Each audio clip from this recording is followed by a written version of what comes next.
देखिए, अब मैं उन बातों के बारे में बात करूँगा, उन थेरेपीज़ के बारे में बात करूँगा, जिनकी की वैल्यू साबित नहीं हुई है कि वे फ्लू से आपको बचा सकती हैं। पर फिर भी आप इनके बारे में अखबार में पढ़ेंगे, टेलीविज़न पर देखेंगे, मैगज़ीन में पढ़ेंगे, इसलिए मैं आपको इनके बारे में संक्षेप में बताता हूँ। पहली तो आपको ध्यान रखने की बात यह है कि आप ये सब अनप्रूवन जो थेरेपीज़ अगर लें, तो ये ना सोचें कि इनको लेने से आपको फ्लू नहीं होगा।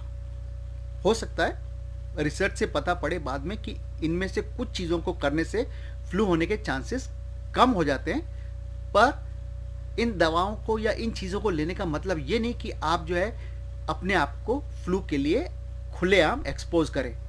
जो हमने पहले प्रिकॉशंस बताई कि अपने हाथ धोने की साबुन और पानी से, कि जो पेशेंट है खांसी वगैरह का उससे दूर रहने की, आइसोलेशन की, रेस्पिरेटरी आइसोलेशन की, कॉन्टैक्ट आइसोलेशन की, क्वारंटीन की, फेस मास्क पहनने की, वैक्सीनेशन लगवाने की अगर ज़रूरी हो तो, ये सब बातें आपको फिर भी फॉलो करनी पड़ेंगी। इन सब को फॉलो करते हुए अगर आप इनमें से कोई चीज़ लें जो आपको हानि नहीं करती है तो उसमें कोई एतराज़ नहीं है।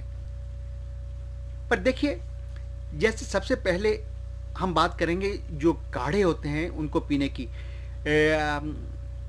हम न्यूज़पेपर में, टेलीविज़न पर कई जगह ये सुनेंगे कि ये तुलसी का काढ़ा पी लो, हल्दी का काढ़ा पी लो, अदरक का ये पी लो, लौंग का वो पी लो, या और दूसरी दवाओं के बारे में सुनेंगे कि इनको लेने से आपको फ्लू होने के चांसेस कम हो जाएंगे। इसमें एक प्रॉब्लम यह है कि अक्सर फ्लू 65 साल के उम्र के ज़्यादा लोगों को होता है, और उन्हीं लोगों को ब्लड प्रेशर, डायबिटीज़, दिल की बीमारी वगैरह होती हैं, तो वे लोग कई दवाएं ले रहे होते हैं, और ये सब जो काढ़े हुए हैं ये उन दवाओं के साथ इंटरफियर कर सकते हैं। जैसे अदरक जो है खून को और पतला कर देती है, तो आप खून पतला होने की दवा ले रहे हैं तो आपका खून अत्यधिक पतला हो सकता है और उसकी वजह से ब्लीडिंग हो सकती है। तो जब आप काढ़े लें किसी भी किस्म के, उससे पहले अपने डॉक्टर से बात कर लें कि आप क्या काढ़ा लेने वाले हैं, ताकि वह आपको बता सके कि आप कोई ऐसी दवा तो नहीं ले रहे जिसके ऊपर उस काढ़े का असर पड़ेगा।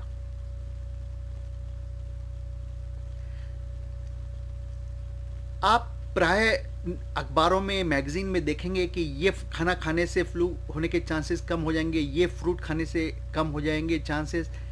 ऐसा कुछ भी नहीं है, कुछ भी प्रूव नहीं हुआ है अभी तक कि किस फल, फ्रूट, वेजिटेबल को खाने से आपके फ्लू होने के चांसेस कम हो जाएंगे।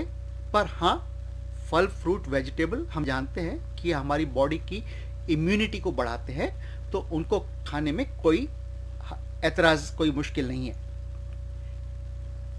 पर ऐसा नहीं कि फल फ्रूट अगर नहीं है तो खरीदने के लिए आप बाजार में जा रहे हैं जहाँ 5000 लोग हैं और आप उन सब में भीड़ में से चलते हुए फल फ्रूट लेके आए। नहीं, अगर है तो खा लें, नहीं है तो अपने बाकी जो चीज़ें हमने बताई उन पर ध्यान दें। एक और बात है कि जो पानी के नवाए या गर्म पानी के गरारे करने का, उसमें अगर नमक डाल कर गरारे करो तो कुछ लोग ऐसा मानते हैं कि फ्लू होने के चांसेस कम हैं। इसी तरह से अगर नाक को अगर दिन में 3 से 6 बार निवाए पानी से साफ़ किया जाए तो मानते हैं कि फ्लू होने के चांसेस कम हो जाएंगे। शायद हो सकता है ऐसा हो, क्योंकि वायरस जो है मुंह से और नाक के जरिए से अंदर जाता है, और आप वायरस को धोकर बाहर निकालते रहें तो हो सकता है ऐसा ना हो। पर सबसे पहली बात तो ये है कि हम ऐसा क्यों ना करें कि हम वायरस को एक्सपोज ही ना हो, कि हमारे गले में और नाक में वायरस पहुंचने के चांसेस ही ख़त्म कर दें। जो हमने बाकी अपने वो स्ट्रेटजीज बताई, बाकी जो बातें बताई उनको फॉलो कर कर। योगा में कुछ आसन वगैरह के बारे में लोग कहते हैं इस आसन को करने से फ्लू होने के चांस कम है, उसको करने से चांस कम है।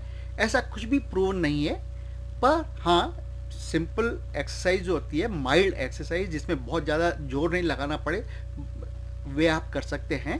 और उसके लिए भी आप ग्रुप में जाके नहीं करें कि 25 जने मिलकर आसन कर रहे हैं कि हम फ्लू से बचना चाहते हैं। नहीं, आप अकेले में करें ताकि आपको दूसरे लोगों से फ्लू का एक्सपोजर ना हो। प्राणायाम एक अच्छी एक्सरसाइज है जिससे फेफड़े फैलते हैं, नाक साफ होती है, सर्कुलेशन बढ़ता है। तो आप उसको कर सकते हैं जिसमें कि एक एक कर कर नाक को बंद किया जाता है, सांस अंदर ली जाती है, फिर छोड़ी जाती है। आप उसके बारे में और हमारे प्रेजेंटेशन में, दूसरे प्रेजेंटेशन में पढ़ सकते हैं। इसी तरह से विटामिन सी लेना, जिंक लेना या किसी और तरह की दवा लेना, कोई भी दवा जो ये कॉमन इम्यूनिटी को, अपने शरीर की शक्ति को बढ़ाती हैं, ये अभी तक प्रूवन नहीं है कि आपको फ्लू से बचाएंगी। तो आप इनको ले लें, उसमें कोई दिक्कत नहीं है। पर बाकी जो ध्यान रखने की बातें हमने पहले बताई, उनको कंटिन्यूअसली फॉलो करते रहें।